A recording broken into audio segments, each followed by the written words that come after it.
What up, peeps? Your friendly neighborhood Monomachos here, speaking to you from LaFleur County, Oklahoma.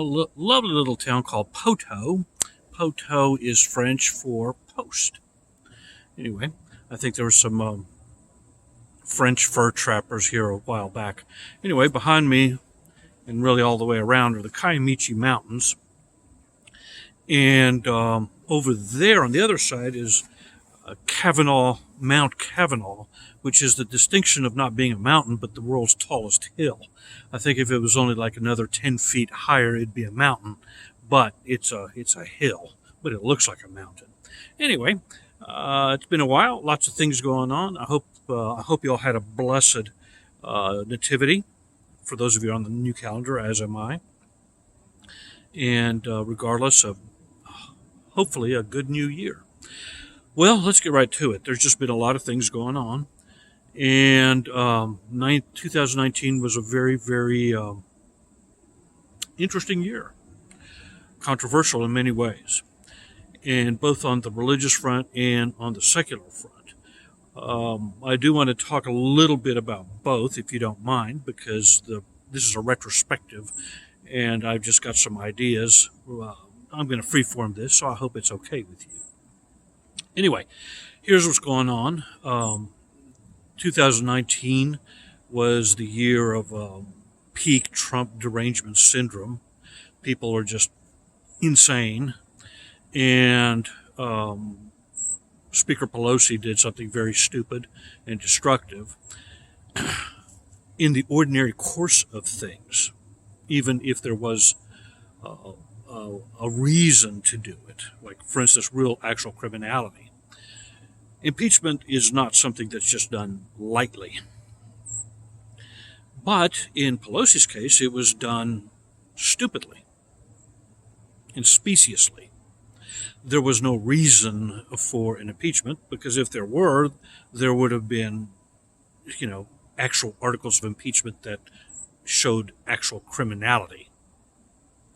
And, don't tell me, I don't want any of my liberal listeners or left listeners saying, well, there's these Venn diagrams and it shows that, there's an area intersection here in which there's some criminality. There's 435 people in the House of Representatives. 230 are in the majority party, the Democrats. I guarantee you there's got to be at least 100 of those who are lawyers. Okay? I'm talking about Adam Schiff. I'm talking about Jerry Nadler. I'm talking about that Swalwell guy. And those are the guys that just come off the top of my head. Some of those are prosecutors. I'm sure there are at least 20 prosecutors that could have come up with some United States code that Trump violated, that he could have put into that they could have put into the articles of impeachment, but they didn't. They came up with some specious, nonsense, nothing burgers like abuse of Congress and abuse of power or something like that. No, obstruction of Congress and abuse of power. Those are so specious, they are nebulous. Okay? So I feel very strongly that the Democrats, by doing so, gave into their worst demons, not their better angels, and are going to maybe not hurt the country so much as hurt their party. And maybe they need to have it hurt. I think the Senate should just swat it away.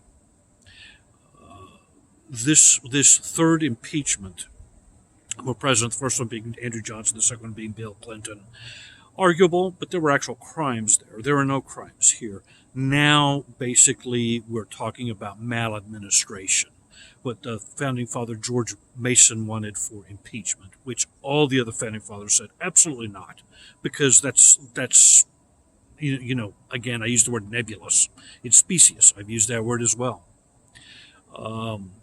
No president could do a job otherwise if operating with that kind of a sort of Damocles over his head. Now, if you wanted to have a parliamentary type of system like they have in England or in most European countries, in which the prime minister, who is part of the legislature, serves at the pleasure of the legislature and the king and or the executive, fine.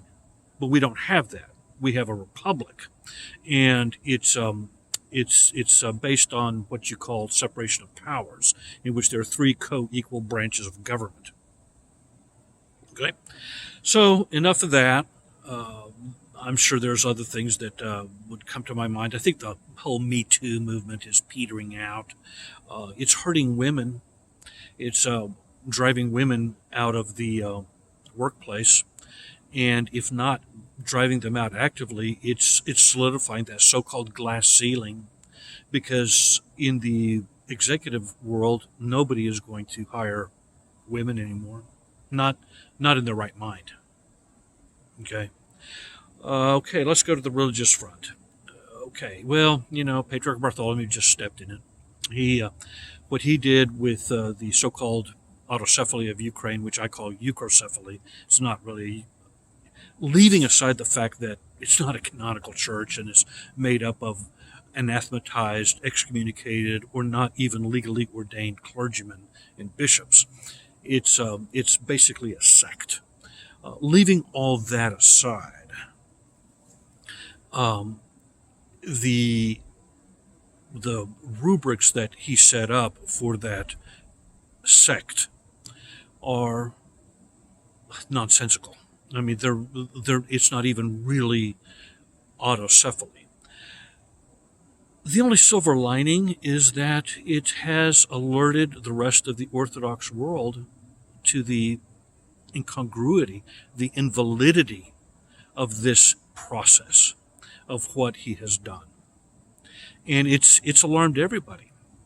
And it's alarmed everybody so much so that none of the other local churches are touching this with a 10-foot pole, even the Church of Greece, even the Church of Alexandria, which are Greek-dominated, Greek-speaking churches who receive their stipends and the majority of their salaries and monies from the state of Greece. Okay? Clearly, because they didn't even bring him to a vote. It was a hot potato. They passed it around back and forth, hoping that nobody would touch it or it'd drop or something, and that finally the hierarchs or the primates of both those churches, Hieronymus of Athens and Theodore of Alexandria, just said, okay, fine. Epiphany Domenko is the metropolitan of this new autocephalous church, and we're going to put him in the diptychs.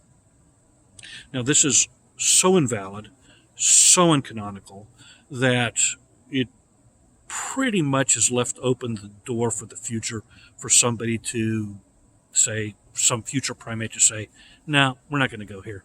It's invalid. This is an invalid church. The door is open for that, by the way, folks. Anyway, the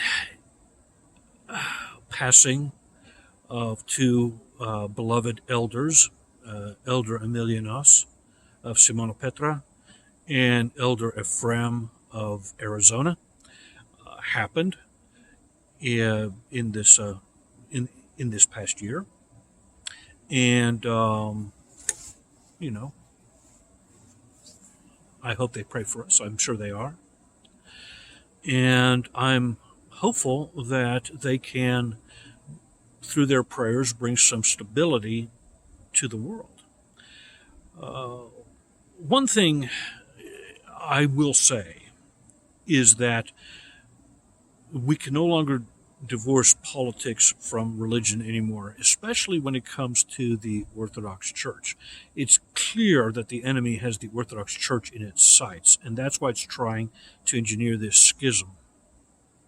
Okay? Otherwise, it would be a non-entity. Nobody would care.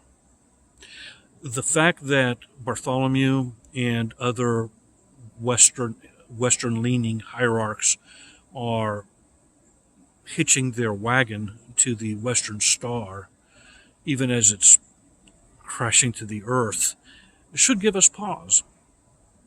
Um, if I may add, at this point, it just now occurred to me that his these plans have gone awry, and we can see this especially in the Church of Montenegro, which again is ruled. The state of Montenegro, the statelet of Montenegro, is ruled by some left-wing secularists, and they're trying to create an autocephalous church as well.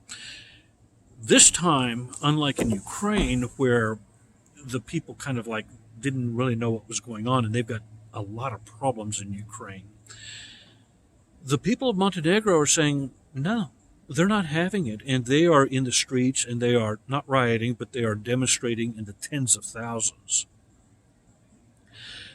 And so Bartholomew has pulled back, and he said he's not going to do the same thing in Ukraine, in Montenegro, that he did in Montenegro, in not to do the same thing in Montenegro that he did in Ukraine, likewise in Macedonia. Clearly, his fingers have burned. He touched the stove. This, of course, is not the end of it. NATO, the EU, the West is still powerful enough that they can engineer something to make it happen. But I remain hopeful that these plans, these globalist plans, are going to come to naught. I really do. Anyway, that's enough for now. I'll be doing a few more of these in the near future. Some, big plans in my life, and want to keep you all abreast. In the meantime, Pax Vobiscum. Let's try to love one another. Adios.